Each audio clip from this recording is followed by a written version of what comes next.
Assalamualaikum warahmatullahi wabarakatuh.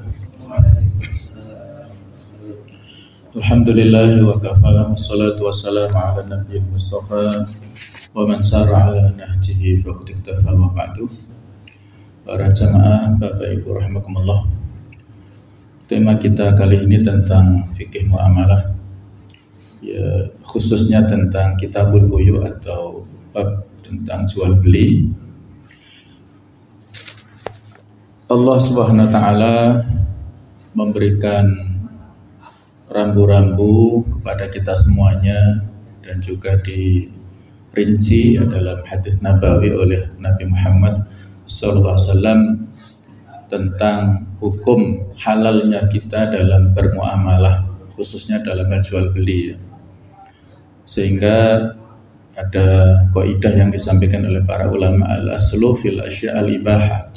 Pada dasarnya dalam hal muamalah ataupun segala sesuatu yang kaitannya dengan hubungan interaksi antara manusia dengan yang lainnya ini, pada dasarnya hukumnya boleh ataupun mubah selama tidak ada larangannya.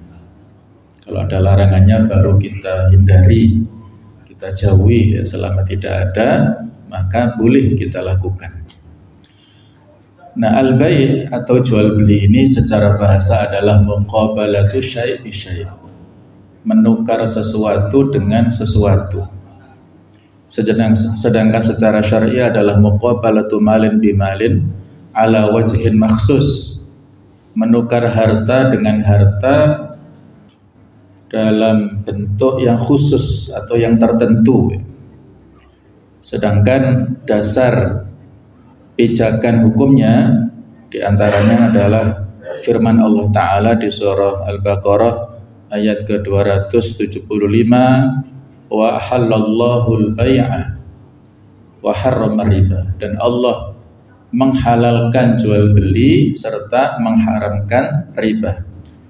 Kemudian juga di antara hadis nabawi beliau mengatakan innamal bai'u antaraudin, sesungguhnya jual beli itu berdasarkan saling ridho antara satu dengan yang lain, antara penjual dan pembeli. Adapun tentang anwa'ul buyu, macam-macam jual beli ini para ulama menyebutkan ada 4 macam. Yang pertama adalah bai'u ainin musyahadah, yaitu menjual barang yang bisa dilihat. Ay mar'iyatin lil mutabayyi'aini, bisa terlihat oleh dua orang, baik itu penjual ataupun oleh pembelinya. Maka hukum jual beli yang seperti ini adalah jaiz, dibolehkan, lintifa'il gharar, karena ketiadaan gharar. Gharar itu adalah ketidakpastian. Jadi kalau barang yang dijual belikan itu terlihat kasat mata, bisa dilihat dengan mata kepala oleh masing-masing penjual ataupun pembeli, maka itu tidak ada gharar ataupun sesuatu yang tidak pasti, ya. Jadi itu maka hukumnya boleh. Sedangkan yang kedua, jenis atau macam jual beli adalah bai'u syai'in yasihu as-salam fihi mausufin fi dhimmah, yaitu menjual sesuatu yang sah ataupun yang boleh dalam bentuk pemesanan. Salam itu artinya pemesanan. Mausufin fi dhimmah, yang disifati dalam tanggungan. Dalam bentuk salam ini juga hukumnya jaiz, hukumnya boleh. Apabila ada penjual dan pembeli saling bersepakat untuk memperjualbelikan sesuatu yang mana sesuatu ini ada kriterianya, maka bagi pembeli memesan, ya, dalam bentuk gambarnya seperti ini, speknya seperti ini. Inilah yang dijadikan dasar oleh kita saat ini. Ada yang namanya jual beli secara online, ya. Penjual tidak melihat secara langsung barang seperti apa, ya, tidak secara kasat mata langsung, tapi pembeli menawarkan dalam bentuk gambarnya, speknya yang rinci dan harganya yang jelas. Misalnya jual beli yang berupa rumah, antara penjual pembeli tidak secara langsung bertemu ya, mereka berada di beda kota, tetapi ada komunikasi antara keduanya. Pembeli memesan rumah yang luasnya seperti ini, bentuknya, gambarnya seperti ini, kriterianya, speknya seperti ini, harganya juga sudah disepakati. Nah, itu diperbolehkan.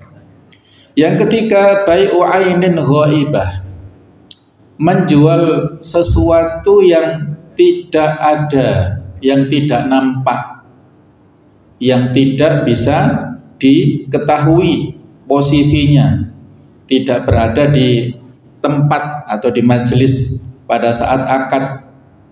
Kemudian lam tusyahad lil aqidah, ini tidak bisa disaksikan oleh baik itu penjual ataupun oleh pembeli, maka fala yajuz, ini hukumnya tidak boleh, karena Nabi memberikan larangan tentang memperjualbelikan sesuatu yang ada unsur ghorornya. Ghoror itu adalah ketidakpastian ya. Nanti ada penjelasan lebih rinci ya. Jadi misalnya ada kesepakatan ya, ada seorang yang punya kuda, tapi kudanya lari, maka dijual. Silakan saya jual kuda itu murah saja ya, yang biasanya mungkin kudanya harganya 50 juta, saya jual 10 juta, tapi tangkap sendiri misalnya ya. Nggak jelas di mana. Nah, itu nggak boleh, karena ini mengandung gharar, ketidakpastian. Kalau menangkapnya itu cepat, nah, berarti pembelinya untung. Kalau nggak ketemu, pembelinya rugi. Nah, itu ya, mengandung gharar. Saya jual ikan yang ada di kolam ini, jumlahnya berapa? Nggak jelas. Nah, ini mengandung gharar. Jadi tidak diperbolehkan seperti itu. Kemudian yang keempat adalah bai'ul manafi, menjual manfaat-manfaat, atau bahasa kita adalah jasa. Wa huwal ijarah, dan itu adalah berupa sewa menyewa. Orang punya rumah ya, yang kosong, kemudian dia jual manfaat rumah itu, bisa ditempati oleh pedagang yang butuh rumah, maka pedagang yang butuh rumah ini posisinya seperti pembeli atau penyewa. Dia membeli manfaat rumah itu, dia mengganti berupa uang kepada pemilik rumah, dan pemilik rumah menyediakan manfaat rumah itu untuk berdagang. Nah, itulah jual manfaat ataupun jual jasa ya. Profesi-profesi yang dilakukan oleh rata-rata di antara kita yang menjadi pegawai ini menjual jasa. Kita punya jasa apa? Kita punya jasa berupa manfaat ilmu ataupun berupa waktu, tenaga. Nah, kita diberikan imbalan oleh perusahaan, oleh kampus, oleh orang yang mempekerjakan kita. Nah, ini adalah bai'ul manafi. Hadirin rahimakumullah, ada diskusi polemik akhir-akhir ini yang ya cukup up to date ya, yang terkait dengan hajat kebutuhan masyarakat muslim pada umumnya, terkait dengan persoalan ibadah haji. Jadi ada video yang sempat viral tentang fatwa yang disampaikan oleh sebagian ulama, yang mana karena situasi haji saat ini mengandung ketidakpastian, antriannya sangat lama, kemudian jumlah harga yang nanti dibayar oleh jamaah haji ini berapa tidak pasti. Nah, kemudian pengelolaan dana ini juga tidak pasti, dan akadnya itu juga tidak jelas seperti apa. Maka fatwa ini membuat sebuah kesimpulan, kalau begitu jamaah haji Indonesia ini tidak wajib melaksanakan ibadah haji. Nah, ini kurang lebih dinamikanya ya, kemudian dijawab oleh para ulama yang lain, tidak begitu ya, karena ya Allah memberikan gambaran haji ini kan manistato'a ilai sabila, barang siapa yang punya kemampuan untuk berangkat ke sana. Istito'a itu juga relatif, kemampuan ya, kemampuan yang punya dana. Kalau memang tidak mampu ya tidak wajib, sebagaimana ibadah-ibadah yang lain harus ada kemampuan juga. Nah, yang sangat ataupun yang lebih mendekati kepada rasional dan ilmiah, bahwasanya akad kita pada saat membayar ibadah untuk ibadah haji itu adalah ini bai'ul manafi ini, atau kalau lebih rinci adalah ijarah mausufah fi dhimmah. Jadi ijarah artinya sewa ataupun jasa tadi, mausufah yang disifati fi dhimmatin pada tanggungan. Jadi pada saat kita memanfaatkan jasa ya, misalnya saya punya travel, kemudian saya punya mobil-mobil dan dipesan oleh kawan saya pesan mobil ini bulan depan, jenisnya ini yang saya punya, maka ini sudah tidak ada keraguan ya, karena ini mobil saya punya hak untuk mengalokasikan disewa oleh kawan saya itu dengan harga sekian, ini tidak ada masalah. Tapi kalau saya tidak punya mobil sendiri dan saya hanya sifatnya marketing ya, pemasaran, dan mobil itu bisa saya komunikasikan kepada pemiliknya, ada pihak ketiga yang menyewa lewat saya, kriterianya apa, terus saya hubungkan dengan pihak yang memiliki travel itu, ini juga boleh, tetapi masih ada pembicaraan. Nah, kurang lebih seperti itulah antara skema dalam hal ibadah haji.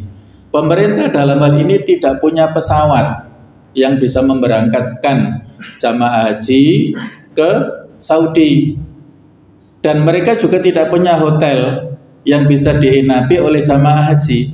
Tetapi pemerintah ini sebagai fasilitator, seperti tadi itu posisinya ya, dia memfasilitasi maskapai yang punya pesawat, apakah Garuda, apakah Saudi ya. Kalau Garuda masih BUMN ya, masih induknya masih ke pemerintah, tapi kan tidak secara langsung ya kepada kementerian yang terkait.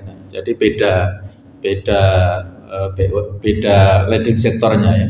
Nah, jadi dalam hal ini antara penyedia fasilitas ini dengan pemilik berbeda, tetapi sudah ada MOU. Nah, maka di sini pihak jamaah haji menyewa lewat pemerintah ini dengan kriteria speknya sedemikian, kemudian kriterianya demikian, harganya kurang lebih demikian. Maka ini para ulama ada perbedaan pendapat apabila dalam tanggungan ada yang mengatakan harus secara cash ataupun langsung cash ya. Dan ada sebagian yang memberikan fatwa boleh secara tidak cash ataupun secara cicilan kredit. Nah, kita kan nggak cash ya pada saat kita mesan ya untuk haji secara reguler, itu kan dapat porsi 25 juta. Ini mendapat porsi dari kementerian yang sekarang sudah pindah ya manajemennya. Kemudian ditentukan kira-kira sekian berangkatnya. Nah, kemudian nanti pada saat menjelang hari H itu ada pelunasan-pelunasan. Nah, kurang lebih seperti itulah ya. Ini lakuli hal adalah perbedaan pendapat dalam hal bai'ul manafi', sekedar contoh yang mana ya serba sulit kalau kita membuat sebuah atau menerima fatwa tersebut ya. Bagaimana kita menerima padahal masih ada peluang-peluang untuk kita ya masing-masing membayar, punya kemampuan. Nah, ini masing-masing ya kita terima dan kita harus legowo serta menerima dengan ilmu ya. Kalaupun kita menerima dengan ilmu, kalaupun kita tetap berusaha semampu mungkin untuk berangkat haji juga dengan ilmunya, didasari dengan ilmunya.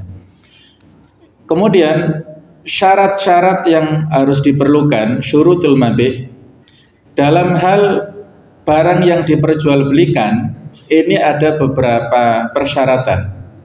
Paling tidak ada 5 persyaratan. Yang pertama, yasihu bai'u kullin tahirin. Sah atau boleh menjual sesuatu yang bersih, yang tidak ada unsur haramnya ataupun najisnya. Sehingga kalau memperjualbelikan barang yang ada najisnya maka tidak boleh. Ya, pernah pada setelah Fathu Makkah itu Jabir bin Abdullah mendengarkan Rasulullah pernah bersabda, Innallaha wa rasulahu harrama bai'al khamri wal maitah wal khinzir wal asnam. Sesungguhnya Allah dan Rasulnya mengharamkan untuk menjual khamr dengan segala jenisnya, wal maitah dan bangkai, serta babi dan berhala.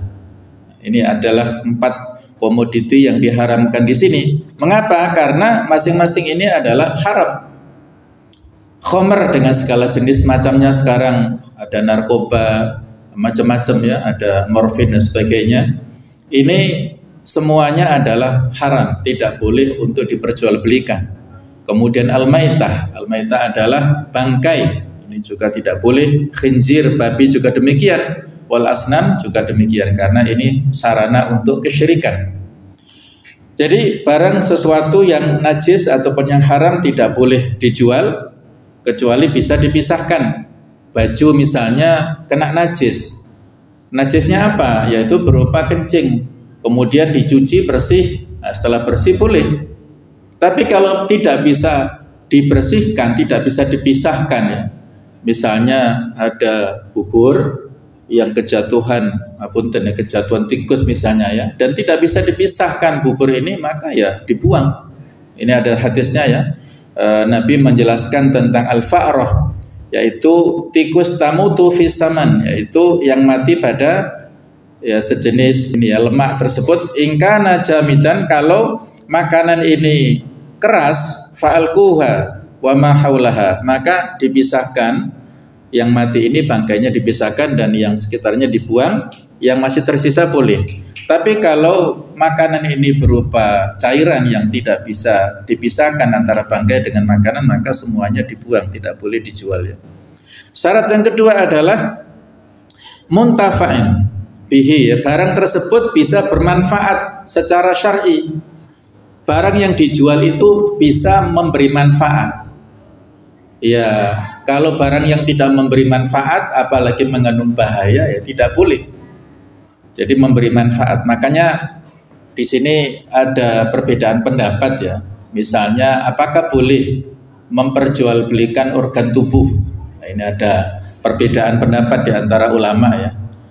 Karena kalau organ tubuh ini memberikan ataupun dibutuhkan ya oleh orang lain pada saat kondisi kritis misalnya, maka di sini kan memberi manfaat. Termasuk di sini adalah darah ya. Darah ini kalau memperjualbelikan darah secara murni, ini kan masuk pada sesuatu yang darah kan kalau terpisah itu kan najis. Tapi ini kan darah manusia dibutuhkan, dan yang biasanya dijual itu adalah bukan menjual darahnya, tetapi menjual jasa perawatan supaya darah ini kalau tidak dibekukan, tidak dikemas, tidak dipacking itu kan bisa basi ya.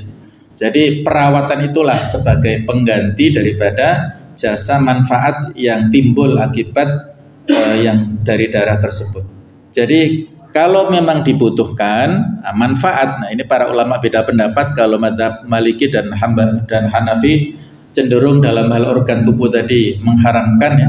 Sedangkan mazhab Syafi'i dan Hambali ini cenderung memberikan membolehkan dalam kondisi yang darurat. Sekali lagi adalah kondisi darurat karena dibutuhkan oleh orang yang membelinya, dan orang yang menjualnya masih bisa bertahan ya, tidak dengan menjual kemudian mati.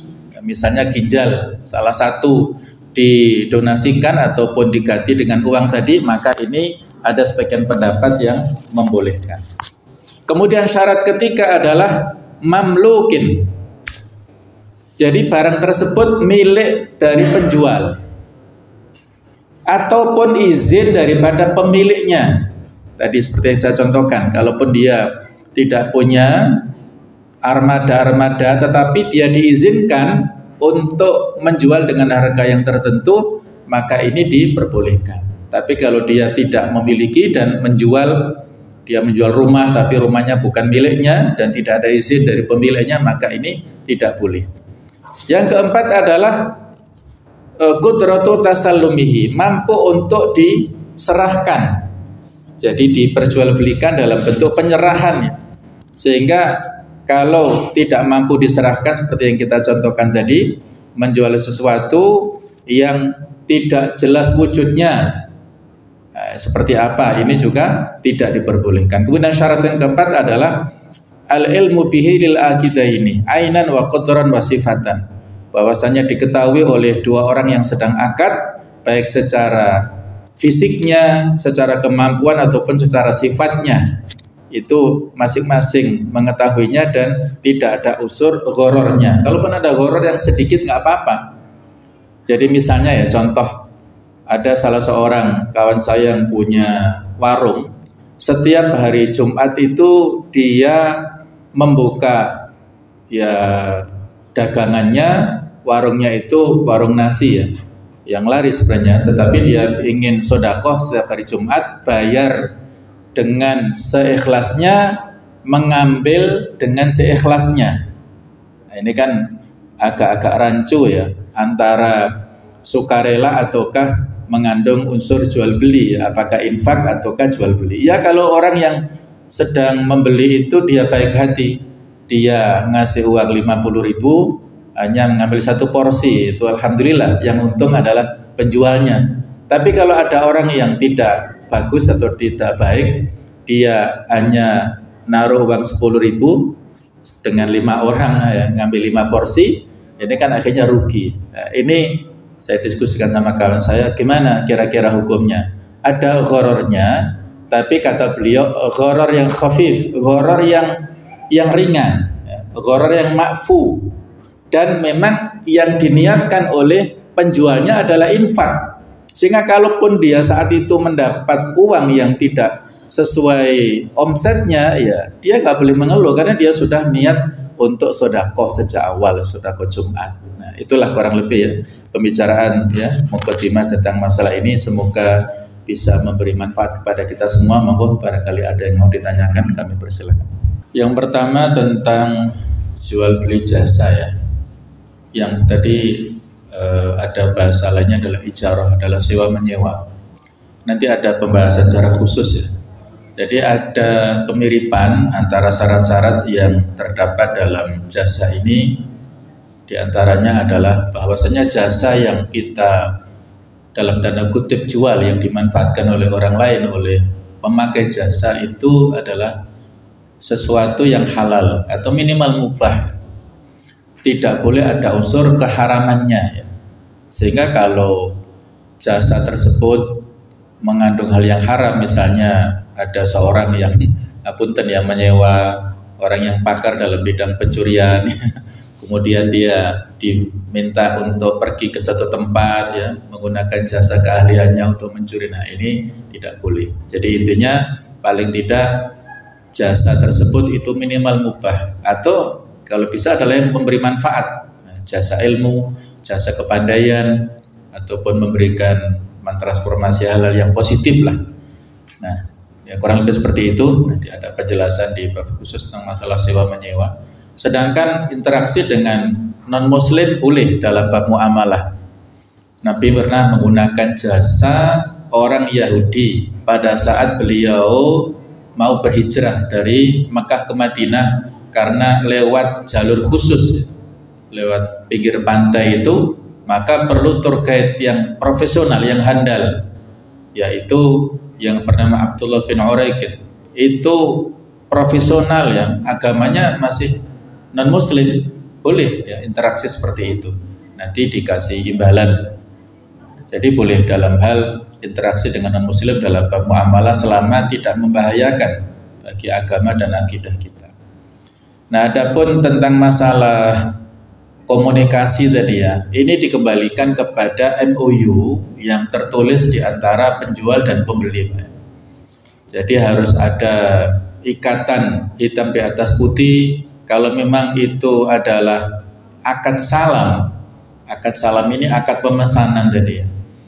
Apakah berupa mungkin rumah ya, misalnya KPR dengan misalnya model semacam in-house ya, cash tapi tidak langsung, cash yang lunak mungkin pelunasan 1 tahun. Nah maka harus dikembalikan kepada perjanjian antara pihak pembuatnya yang dalam ini adalah penjualnya dan pihak yang akan memanfaatkannya atau pihak pembelinya.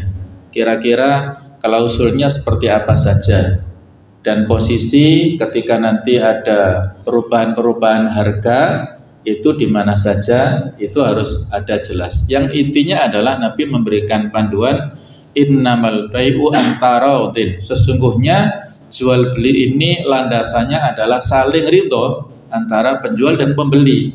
Saling ridho ini kan fleksibel. Apakah ridho ijabnya dari pembeli atau ijabnya dari penjual? Kalau seperti tadi berarti kan ada permintaan ijab dari penjual, harganya agak tinggi berbeda dengan akad awal. Nah maka kalau si pembeli tidak ridho, enggak begitulah saya enggak ridho, maka harusnya dikembalikan tadi Pak ya. Tetapi memang ada semacam uruf di masyarakat tradisi, namanya uang muka atau DP itu biasanya ada hangus ya. Itu biasanya, tapi saya nggak paham apakah ini hanya tradisi ataukah tertulis di dalam akad. Misalnya kalau pada saat dia pesan KPR rumah tersebut ada uang muka sekian, terus kalau misalnya tidak disetujui oleh pihak bank, nanti akad uang muka ini dianggap hangus. Kalau misalnya pihak pembeli ini ridho, ya berarti itu sudah hangus memang kalau sudah disepakati awal. Tapi kalau tidak ada kesepakatan secara tertulis dan urufnya tidak begitu atau tradisinya tidak begitu, maka dalam hal ini ya mencarilah, kalau menurut saya dicari fasilitator yang bisa mendamaikan antara dua orang ini, konsultasi kepada pihak-pihak yang berkompeten dalam bidang itu dan mencari titik temu perbedaan yang ada di antara penjual dan pembeli ini. Jangan sampai kita berakad muamalah itu akan merusak ukhuwah persaudaraan di antara masing-masing. Baik, kurang lebih seperti itu. Mohon maaf kalau tidak bisa secara rinci ya, karena waktu yang terbatas. Mudah-mudahan ada manfaatnya. Mohon maaf kalau ada kekhilafan. Subhanakallahumma bihamdik, asyhadu an la ilaha illa anta, astaghfiruka wa atubu ilaik. Wassalamualaikum warahmatullahi wabarakatuh.